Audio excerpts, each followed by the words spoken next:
El 23 de enero significa la caída del gobierno o de la dictadura del general Marcos Evangelista Pérez Jiménez, quien asumió el poder de manera fraudulenta en 1952 a través de un plebiscito que hubo en donde se pedían elecciones libres, democráticas, universales, y donde se supone que había obtenido la presidencia Jovito Villalba, quien pertenecía al partido URD, Unión Republicana Democrática. Para ese entonces, el general Pérez Jiménez, para entonces era teniente coronel Pérez Jiménez, desconoce el resultado de las elecciones y se proclama pues, presidente constitucional o presidente de la República de Venezuela, y luego el Congreso lo proclama presidente constitucional de la República de Venezuela. Cabe destacar que durante la dictadura de Marcos Pérez Jiménez, la cual duró alrededor de 8 años, se mantuvo un orden de libertades bastante cercenado, porque como las características pues, de una dictadura militar ofrecen ese elemento como punto de partida. Es importante destacar que todas las fuerzas vivas del país fueron las que impulsaron la caída de Marcos Pérez Jiménez, incluyendo la fuerza estudiantil, es decir, la Universidad Central, las universidades públicas, las universidades, incluso alguna que otra universidad nacientemente privada, como por ejemplo la Universidad Católica Andrés Bello, todas se unieron, ¿no?, en función de derrocar la dictadura militar de Marcos Pérez Jiménez, pero también el pueblo llano, eso que llaman el pueblo llano, ¿no?, la participación de la sociedad en colectivo, el grupo, la masa social venezolana se incorporó pues, a la lucha por la libertad en Venezuela. Uno de los mayores protagonistas del 23 de enero es Fabricio Ojeda. Fabricio Ojeda, aquel que era periodista y ejerció el periodismo a plenitud, ¿no?, pero también con sus convicciones políticas. De hecho, Fabricio Ojeda es nombrado jefe de la Junta de Gobierno luego de la caída de Pérez Jiménez, al menos por el ala civil, porque por el ala militar estaba el contraalmirante Wolfgang Larrazábal. Pero ellos hicieron una llave extraordinaria donde Fabricio Ojeda lo que le estaba, o su mirada política, le estaba ofreciendo al país no solamente una democracia representativa, sino que también protagónica, cosa que distó mucho de los líderes políticos de entonces. Pero además, Fabricio Ojeda también prometió, o digamos que era una de sus banderas políticas, incorporar a Venezuela a una libertad verdadera, no a una libertad fatua, maquillada, no, no, no, para nada. Situación esta que después cayó al traste porque Fabricio Ojeda no solamente es traicionado por los protagonistas del 23 de enero, es decir, tanto políticos como militares, sino que Fabricio Ojeda termina, y es bueno decirlo y recordarlo, Fabricio Ojeda va a ser diputado de la República de Venezuela, pero también a raíz de la traición recibida por el propio protagonismo del 23 de enero del año 58, aparece curiosamente o misteriosamente aparece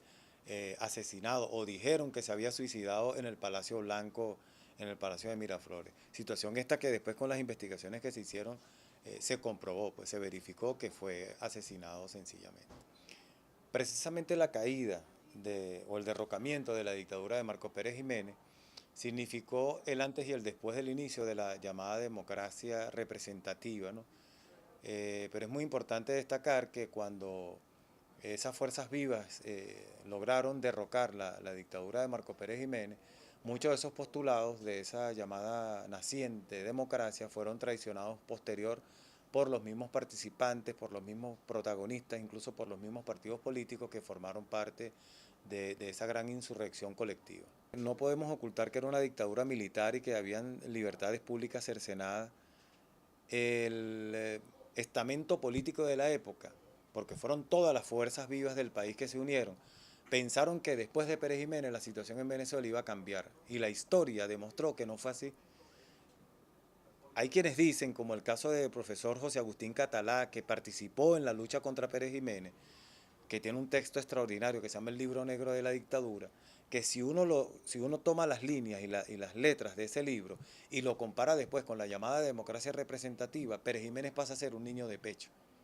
Y pasa a ser un niño de pecho porque Pérez Jiménez ciertamente creó un órgano represivo que fue la Seguridad Nacional, mejor conocida como la Policía Política. Pero Pérez Jiménez preservó la vida de la sociedad venezolana, es decir, garantizó el libre tránsito, el que el venezolano se sintiera seguro y ese tipo de cosas. Pero la democracia representativa creó una cosa espantosa que se llamó el CIFA, que fue el Servicio de Inteligencia de las Fuerzas Armadas. Y además en Venezuela se trae acá, con el gobierno de Rómulo Betancourt, primer gobierno después de la caída de Pérez Jiménez, el llamado consenso de Washington, que eran las desapariciones forzosas. Aquí fue donde se comenzó a aplicar la llamada Carta de las Américas, que viene de la Escuela de las Américas, que estaba en Panamá, piloteada o organizada por el Pentágono norteamericano, y esto suena muy duro, pero aquí en Venezuela es donde se comienza a aplicar la política de desapariciones forzosas. Uno de esos desaparecidos forzosos fue el profesor Alberto Lovera, que no solamente allana la Universidad Central, estoy hablando de la democracia representativa o el gobierno de Raúl Leoni,